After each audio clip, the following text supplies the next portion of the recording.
Wakenya, habari za Nairobi. Mimi ni mgeni wenu hapa katika moja ya hoteli.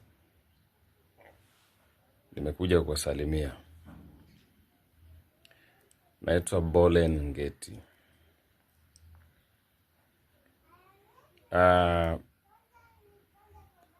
Nimekuwa nikifuatilia maudhui yenu katika mitandao ya kijamii. Nyie mkiita ni vita ya kimtandao, online war. Na hii vita mnadai imetokana na baadhi ya wananchi wenu walioongozwa na Martha Karua, sijui na nani, si kina William Mutungi, si nani hao mnawafahamu. Walifika nchini Tanzania kushuhudia kesi ya mwanasheria mwenzao Tundu Antipas Magwai Lissu. Lakini maamuzi ya serikali yetu, baada ya kuchunguza kupitia vyombo vyake vya ulinzi na usalama, wakagundua kwamba hawakuwa na nia njema. Na mkumbuke katika ukanda huu wa Afrika Mashariki, moja ya chombo cha usalama kilicho makini kuliko vyombo vyote pamoja na kwenu hapa Nairobi ni Tanzania Intelligence Security Service, sisi tukiita TIS. Walinusa uhuni, ushenzi na upumbavu ambao watu hao walitaka kufanya katika ardhi ya Tanzania. Wakawafurusha, wakawadeport. Kwa bahati mbaya, polisi wetu walikosea kuwafanyia baadhi yao brutaling. Pengine walikuwa wabishi. Polisi wetu ukiwa mbishi, yeye hawi mbishi, anatumia enforcement. Wakarudi. Baada ya hapo mmeanza hicho mnachoita mapambano. Lakini tunachoshangaa, mnamporomoshea matusi ya nguoni rais wetu mpendwa, Rais Samia Suluhu Hassan. Niwaambie kitu kimoja au mawili au matatu.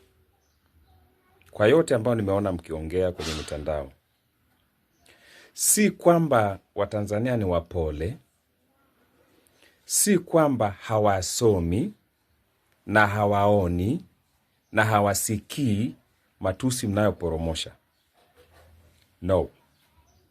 Wanaona, wanasoma, wanasikia, wanafuatilia, na hata Rais Samia ni mfuatiliaji sana wa mitandao, anaona na kusikia.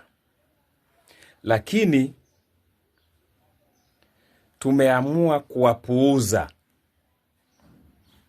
na kuna sababu ya kuwapuuza. Tumefuatilia watu wote wanaotuma maudhui haya kwenye mitandao ya kijamii. Ukiwasoma body language zao, sura zao, kauli zao, usipoamini kwamba ni wavuta bangi, wewe utakuwa ni kichaa. Kwa sababu na wao wana wazazi. Yale matusi wanayotoa mama zao nao wanaziona. Kwa hiyo huyo mtu lazima ukibishana naye ni sawa na kukutana na kichaa. Amekukuta uchi, unaoga, akachukua nguo zako. Je, ukimkimbiza nani ataonekana kichaa? Kwa sababu wewe utakuwa uchi, yeye atakuwa na nguo zilizotatuka za ukichaa hivyo. lakini atakayeonekana kichaa ni wewe. Kumbe kichaa ni huyu mtu anayetukana. Sasa niwaambie, tungekuwa tunaona watu wa maana wakitoa matusi, mngejua ukali wa wembe wa Watanzania. Wameamua kuwapuuza, na sidhani kama watawajibu. Nimeamua tu kutoa hii clarification ili mjue. Na kuna baadhi ya mambo mnasema mkimtukana huyo mama, sijui Kiingereza, afundishwe Kiingereza. What is Kiingereza? Yaani mnaamini kwamba Kiingereza ndio akili. Huo nao ni ukichaa mwingine. Lakini tuwaambie tu, sisi wa Tanzania tunajivunia lugha yetu ya Kiswahili, na tumeipaisha mpaka sasa UNESCO imeutambua kama lugha ya 7 kwa ukubwa duniani, ikiwa nyuma ya Kiingereza. Nyie ni wateja wetu wakubwa wa kamusi pale Dar es Salaam, mkitaka kujifunza kujua Kiswahili, kwa sababu Kiswahili chenu ashakum si matusi, ni Kiswahili cha chooni. Kwa mkae mkijua hilo. Mnaposema kwamba kuna Watanzania wengi hapa Nairobi ambao na nyie mnaweza mkawatimua, sisi pale Dar es Salaam ndio wamejaa. Hapo Arusha wamejaa, Mwanza wamejaa, kote. Kwa sababu hamna ardhi, mna njaa, mnasema sijui elimu.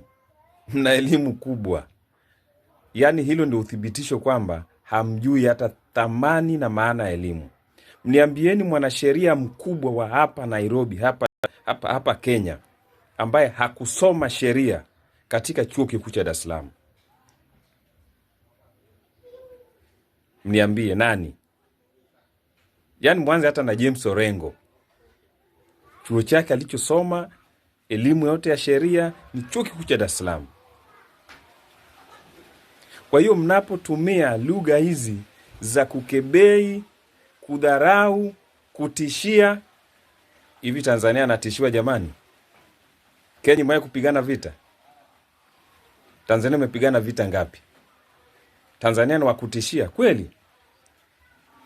Nyie si askari wenu wanakufa pale nani Haiti kama kuku, na mtaki kusema hayo? Mbona mwandiki kwenye mitandao? Si wanakufa pale kama kuku. Askari polisi mliowapeleka pale zaidi ya 1,000 mkapewa bakshishi. Ninawaomba iwe mwanzo na mwisho. Hivyo vitisho kwamba mtatukoma, eti sisi tutawakoma. Tunawakomaje wenda wazimu? Very stupid, man. Anyway, niache ninywe chai yangu kwenye hoteli yenu hii. Mungu bariki. Nawapenda sana, lakini nimekuta Watanzania wenzangu pia hapa pale kwa Komba, Sika Komba. Wako pale wengi wamekaa. Asanteni sana.